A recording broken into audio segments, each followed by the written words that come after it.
অধ্যক্ষ মহোদয়, justice retired Biplab Kumar শৰ্মাৰ APSC কেলেংকাৰীক লৈ যিটো প্ৰতিবেদন, সেই প্ৰতিবেদনত বিধানসভাত লে কৰাৰ পাছত আজি ডিছকাশ্যন ৰুল 50 আনিছে। আমাৰ মানৱ দেখা আমাৰ অনাৰেবল MLA, মই ধন্যবাদ জনাইছোঁ আপুনি এলাউ কৰাৰ কাৰণে। আৰু মই ভাবোঁ এই ডিছকাশ্যনটো অসমৰ মানুহক আমি বাৰে বাৰে দেখাই থকাটো দৰকাৰ। আৰু জাষ্টিছ BK শৰ্মাৰ ৰিপৰ্টত কি আছে পাঠে পাঠে প্ৰত্যেকটো শব্দ, প্ৰত্যেকটো বাক্য অসমৰ জনগণৰ দৃষ্টিগোচৰ কৰাটো বিৰাট প্ৰয়োজন। আৰু ইমান প্ৰয়োজনীয় বিষয় এটা আপুনি ইয়াত আজি উত্থাপন কৰিব দিয়াৰ কাৰণে ময়ো ধন্যবাদ জনাইছোঁ। কিয়নো অধ্যক্ষ মহোদয়, সেই সময়টোত যিটো সময়ত গোটেই ৰাকেশ পালৰ কেন্দ্ৰ কৰি কেলেংকাৰীটো হ'ল, ইয়াত মই চাইছোঁ ৰিপৰ্টটো মই পঢ়িলোঁ, চেপ্টাৰ 11 ইয়াত লিখা আছে ডিটেইলড এণ্ড চিজন discussion of anomalies and malpractices resorted to will naturally shock the conscience of right-minded people.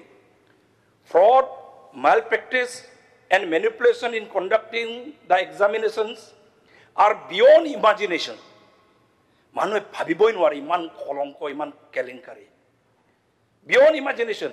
By no means, no stretch of imagination is expected of a constitutional body like APSC. আৰু বিশেষকৈ এটা সাংবিধানিক body, APSC সাংবিধানিক বডিৰ পৰা এইটো কেতিয়াও আশাও কৰিব নোৱাৰি, সপোনতো আশা কৰিব নোৱাৰি বুলি কৈছে। As said optimum number of times in this report, albeit with pain, খুব দুখেৰে জাষ্টিছ BK শৰ্মাই কৈছে, there is no matter of doubt that APSC was reduced to a personal property of a few headed by the then chairman Rakesh Kumar Paul. আৰু ৰাকেশ কুমাৰ পলৰ কথাটো যেতিয়া কৈছে, তাৰপাছত ৰাকেশ কুমাৰ পলৰ যেতিয়া ৰিপৰ্টটো আহিছে, ইয়াত মই চালোঁ 8 চনৰ ৰাকেশ পলক মেম্বাৰ বনোৱা হ'ল। অধ্যক্ষ মহোদয়, সেই সময়ত মই MLA আছিলোঁ এই বিধানসভাত। 2006 চনৰ পৰা 11 চনলৈ মই MLA আছিলোঁ। তেতিয়া মই মোৰ চিনাকি ভাতৃ ঢেৰ চোকা চোকা ল'ৰা APSCত মেইনছত পাছ কৰে, লিখিত পৰীক্ষাত প্ৰিলিমছত পাছ কৰে, মেইনছতো পাছ কৰে, জিন্দগীত অৰেলত পাছ নকৰে। কিছুমানে আকৌ প্ৰিলিমছত পাছ কৰে, মেইনছত ফেইল হৈ যায়। আমাৰ ওচৰত তেতিয়া MLA বুলি আমাৰ ওচৰত আহে, ভুৱন দা এটা কাম কৰি দিওঁ না, বহুতবাৰ 3-4বাৰ পৰীক্ষা দিলোঁ, লাষ্টত কথা এটা গম পালোঁ, মোৰ চাৰ্টিফিকেটটো আৰু মোৰ মেধাৰে কোনো কাম নাহে, পইচা মাটি অলপ বিকি 20 লাখ 30 লাখ টকা ঠিক কৰি থৈছে দেউতাই, ক'ত দিব লাগে চেনেলটো বিচাৰি দিয়ক। এতিয়া মই বিৰোধী MLA, চেনেলটো আমি নাজানো, সঁচা কথা নাজানো। তেতিয়া বিৰোধী MLA, তেতিয়া মই প্ৰতিবাদ কৰোঁ, প্ৰতিবাদী MLA মোক পাত্তা নিদিয়ে।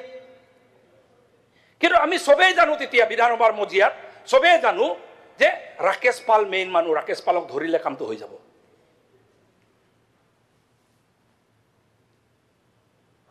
অধ্যক্ষ মহোদয়, ৰাকেশ পালে কি কৰিলে? APSC was made his personal property in the form of shop selling jobs. দোকান বনাই দিলে APSC বিল্ডিংটো, দোকান বনাই দিলে। ৰিপৰ্টত লিখা আছে, এইটো মই কোৱা কথা নহয়, ৰিপৰ্ট নহয়, দোকান বনাই দিলে ৰাকেশ পালে। এতিয়া ৰাকেশ পালে দোকান বনাই, দোকানটোত কি কি চলালে অধ্যক্ষ মহোদয়? অকল পইচাৰ খেল।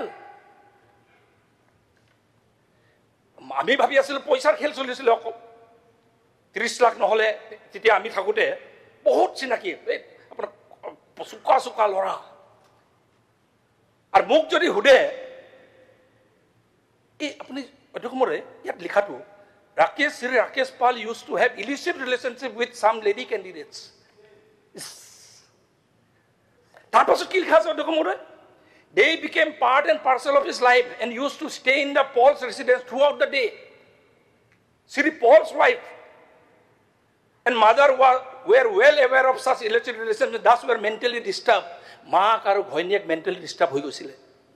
অধ্যক্ষ মহোদয়, this is precisely the reason why Sri Paul's wife stayed away from him at a flat near ADGP office, border office, Guwahati. আৰু কি কৰিলে? মাতৃ এজনে জন্ম দিয়া নিজৰ পুত্ৰক কি বুলি ক'লে? মাতৃ এজনে নিজৰ জন্ম দিয়া পুত্ৰক কি বুলি ক'লে? Sri Paul's mother used to tell me in Assamese, Soritro Poton Huise. Kar Soritro Poton Huise, Rakesh Palor. Is Odokomode Mukjodi Azi Hude, APSC Kelenkai to keep Ostubuli Dude, Moikom Homia at a prozon mock, at a dohok, Dura, at a prozon mock, Medhar Vitit. নিজৰ জুৰত কিবা অসমৰ কাৰণে অসমীয়া জাতিৰ কাৰণে কৰিম বুলি কোৱা এটা প্ৰজন্মক এই ৰাকেশ পাল কাণ্ডই একদম ধ্বংস কৰি পেলাইছিল জঘন্যতম কাণ্ড সতীত্ব হেৰুৱাবলগীয়া হৈছিল অকল পইচা নহয় পইচাৰ খেল নহয় আৰু এনেকুৱা লেতেৰা কাৰবাৰ 8 চনৰ পৰা 16 চনলৈকে চলিব দিলে এনেকুৱা জঘন্যতম কাৰবাৰ আৰু এনেকুৱা জঘন্যতম কাৰবাৰৰ চৰকাৰৰ দিনত কোন যুৱক যুৱতীয়ে পঢ়া শুনা কৰি কিবা এটা ভাল মানুহ হ'ম বুলি আশা লৈ অসমখনক কি অসমৰ কাৰণে কিবা সাৰ্ভিস দিম বুলি অসমীয়া জাতিটোক বচাম বুলি কোন যুৱক যুৱতী আগবাঢ়ি আহিব অধ্যক্ষমহোদয় মোক যদি হুদে মডাৰ্ণ অসম কেতিয়াবা যদি কোনোবাই বুৰঞ্জী লিখে আধুনিক অসমৰ এই আধুনিক অসমৰ বুৰঞ্জীত এই 10 বছৰ কালটো এটা দশকটো অসমৰ সবতকৈ কলা অধ্যায় হ'ব বুলি মই আজি এটা মই ইয়াত কথাটো জনাব বিচাৰিছো কিন্তু অধ্যক্ষমহোদয় ৰাকেশ পাল এনেকুৱা 2 নম্বৰী মানুহ তাৰ এপইন্টমেন্টটোতে আৰম্ভণিৰ দিনাই 2 নম্বৰী সাৰ্টিফিকেট তেখেতে দৰখাস্ত এটা দিছে দৰখাস্তটোতে 2 নম্বৰী কথা লিখিছে যে তেখেত বোলে প্ৰেক্টিচিং হাই কোৰ্টৰ বোলে advocate senior practising lawyer which was not justification কৈছে 2 নম্বৰী দৰখাস্ত এটা দিছিলে মোক মেম্বাৰ বনাব লাগে 2008 চনত আৰু সেই দৰখাস্তটোত তেখেতে আৰম্ভণিৰ নাই 2 নম্বৰী কথা লিখিছে আৰু সেই 2 নম্বৰী মানুহজনক 8 চনত মেম্বাৰ বনোৱা হ'ল অধ্যক্ষমহোদয় আৰু সেই 2 নম্বৰী মানুহজনক পাছত চেয়াৰম্যান বনোৱা হ'ল আৰু সেই 2 নম্বৰী মানুহজনক 13 চনত আকৌ পাৰ্মানেন্ট চেয়াৰম্যান বনোৱা হ'ল অধ্যক্ষমহোদয় কোনে বনালে দৰখাস্তটো মে বি কনসিডাৰ্ড বুলি মেম্বাৰ বনাব লাগে বুলি মুখ্যমন্ত্ৰী ধৰণে সই মাৰিছে লগে লগে হৈ গৈছে চেয়াৰম্যান কোনে বনালে মুখ্যমন্ত্ৰীজনে সেই সময়ৰ মুখ্যমন্ত্ৰীজনে বনালে পাৰ্মানেন্ট চেয়াৰম্যান কোনে বনালে সেই সময়ৰ মুখ্যমন্ত্ৰীজনে বনালে স্পষ্টকৈ গোটেই নোটিংবোৰ ইয়াত গোটেই নোটিং তেখেতে দৰখাস্ত দিয়া তেখেতে ফৰৱাৰ্ডিং মাৰা চিফ সেক্ৰেটাৰী কি লিখিছে গোটেইখিনি স্পষ্টকৈ লিখা আছে পঢ়ি দিলে লাজ পাব আপুনি এনেকৈ যে চিষ্টেম এটা চলিব পাৰে বুলি লাজ পাব কোনো নিয়ম নীতি লাগে specifically in the manner and method in which Sri Rakesh Kumar Pal had entered into the service of the APSC. Astonishingly, it was on the basis of a simple application made by Sri Rakesh Pal on 6/9/2008, addressed to the Chief Minister of Assam. He was recommended for membership of the APSC without any selection process and verifying his entryship. May be considered kune likhile, mukhyamantri jone likhile. Tar pasot ako permanent chairman আকৌ একে ধৰণে দিলে অধ্যক্ষমহোদয় সেই সময়ত ৰাকেশ পাল 2 নম্বৰী বুলি গম পোৱা নাছিল নেকি মুখ্যমন্ত্ৰীজনে মই পাছত চালো নহয় ৰাকেশ পালক 2008 চনত এপইন্টমেন্ট দিয়াৰ পাছত মেম্বাৰ এপইন্টমেন্ট দিয়াৰ পাছত কোৰ্টত 2-3 বাৰ 4 বাৰ কেছ হৈছে আৰু কোৰ্টে অবজাৰভেশন কি দিছে অধ্যক্ষমহোদয় চাব দেই the court noticing the kind of anomalies in conducting the particular selection process finalized with publication of selection list 15/6/2009 the court made the further observation as the mistake which the APSC has admitted in their counter affidavit also have the potential of eroding the credibility of APSC in the public's eye. APSC dhongso hoi jabo boli 9 sonot koise. Ar he 9 sonot gotei karbatut who was the chairman of the selection board member hoy kintu chairman hoi gol selection board Rakesh Pal. 11 sonot aru eta report aile je in 2011 report number Iman Dulal Dekha versus APSC and others. While setting aside the particular selection process by APSC, what the High Court observed, it is for this matter appointment in the service of APSC as members are expected to be made of deserving person with high integrity. 11 son koise de high integrity manu dibo lage and proper academic background. But as the things stands today, appointment to the service of APSC are made in political consideration, and in the process, the quality of service and sanctity of APSC. A constitutional body are compromised. The court can only expect that good sense will prevail on this. Who are at the helm of affairs, defer no time, delays have dangerous end. Incidentally, it was Sri Rakesh Pal, who was the member of APSC, had acted as the chairman of the selection board in this matter. Court koise Rakesh Pal tok june appointment diye member হিচাপে যোনে দিছে ইহঁত careful হ'ব লাগে এইটো কৰিব নালাগে বুলি কৈছে তাৰ পাছতো 13 চন ৰাখো চেয়াৰমেন বনালে হৈ থাকিলে মেম্বাৰ 9ৰ পাছত মেম্বাৰ হৈ থাকিলে 11ৰ পাছত চেয়াৰমেন সিলেকশন বৰ্ডৰ হ'ল আকৌ চেয়াৰমেন পাতিলে আকৌ 13 চনত পাৰ্মানেন্ট চেয়াৰমেন হ'ল ওটা কোন হৰে কোনে কৰি আছে এইটো কাই কোনে কোৱাৰ পাছত কোনবাই পেপাৰত কৈছে বা তেতিয়া সেই সময়ত আন্দোলন কৰি অখিল গগৈ কৈছে বেলেগ কথা কিন্তু পাছত ভাবিলো কোনে এপইন্টমেন্ট দিলে বাৰে বাৰে ডকুমেন্টবোৰ এটাই বস্তু প্ৰমাণ হৈছে হে আমাৰ মুখ্যমন্ত্ৰী প্ৰয়াত তৰুণ গগৈ ডাঙৰীয়া তাৰ পাছত অধ্যক্ষ মহোদয়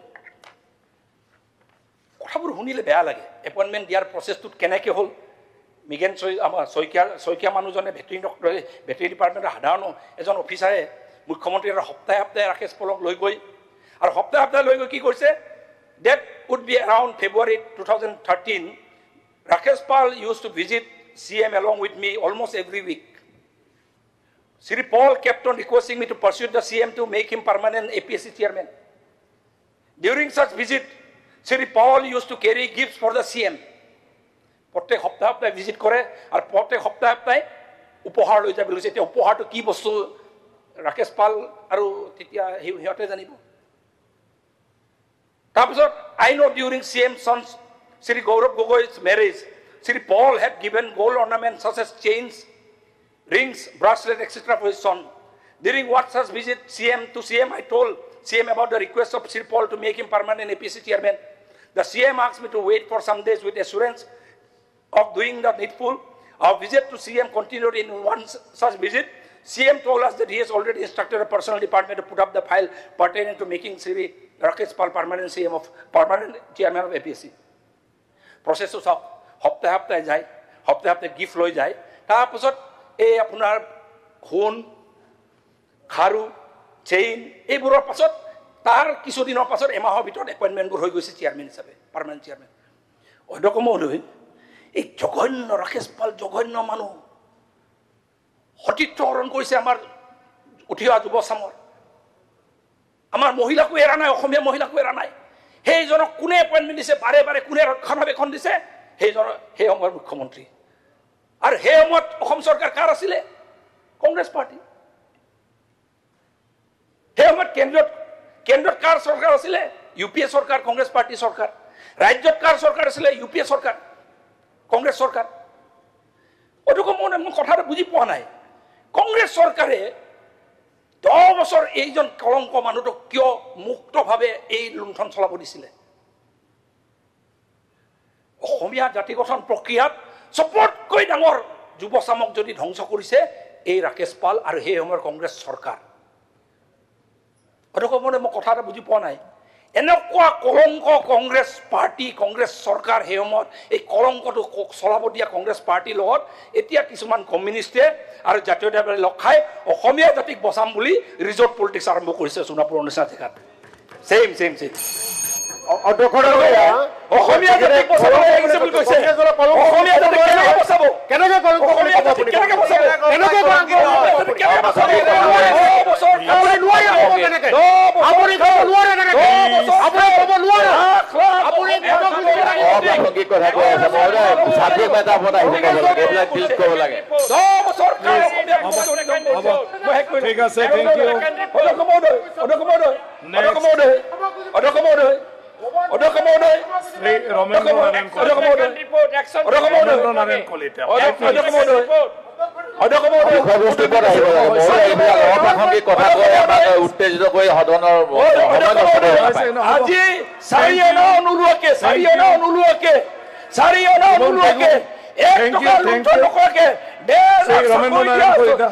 লাখ চাকৰি দিয়া চৰকাৰক বোলে পতন ঘটাবলৈ লুণ্ঠন কৰা পাৰ্টি লৈছে অনাৰেবল মেম্বাৰ হৈছে সেই ৰমেন্দ্ৰ নাৰায়ণ কলিতা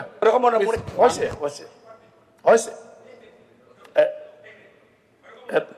মই এটা কথা বুজি পোৱা নাই আজি আমাৰ চৰকাৰে 1.5 লাখ যুৱক যুৱতীক চাকৰি দিছে 4 অনা ক'তো কেলেংকাৰী কৰা নাই 3 বছৰ আৰু আমাক এছআই কেলেংকাৰী পাহৰি গ'ল নেকি আকৌ আমাক কি এছআই কেলেংকাৰী পাহৰি গ'ল আমাক কি নেকি এছআই কেলেংকাৰী পাহৰি গ'ল নেকি পিয়ানাদি ডিপাৰ্টমেণ্টৰ কেলেংকাৰী পাহৰি গ'ল নেকি আপোনাৰ টাইম এছআই আহিব কেলেংকাৰী পিয়ানাদি ডিপাৰ্টমেণ্টৰ কেলেংকাৰী পাহৰি গ'ল নেকি টাইম আহিব আপোনাৰ টাইম আহিব আপোনালোকৰ কথা টাইম আহিব আপোনালোকে পিছে ক'ব পাহৰি গ'ল নেকি আপোনালোকৰ সময়ত ক'ব টাইম আহিব অনাৰেবল মেম্বাৰ প্লিজ আপোনাৰ কথাটো কৈ যাওক আপোনাৰ কথাটো কৈ যাওক আপোনাৰ কথাটো কৈ থাকক যিটো চৰকাৰে অসমৰ যুৱক যুৱতীক প্ৰমাণ নোহোৱা কথা ক'ব নাপায় সদনত আজি যিটো অসমৰ দুখীয়া মানুহ অসমৰ মধ্যবিত্ত শ্ৰেণীৰ চাকৰি পাইছে আৰু আপোনালোকে Honorable member, please. Please sit down. মধ্যবিত্ত শ্ৰেণীৰ যুৱক যুৱতীৰ Please sit down. ধ্বংস কৰা পাৰ্টিৰ লগত লগ খাই Honorable জাতীয়তাবাদী বুলি কয় কমিউনিষ্ট বুলি কয় হৈছে, please. অসম ৰক্ষা কৰাৰ ফালে আগবাঢ়িছে Thank you. নাই Thank you. ধন্যবাদ। শ্ৰী ৰমেন্দ্ৰ নাৰায়ণ কলিতা মনোৰঞ্জন মাননীয় অধ্যক্ষ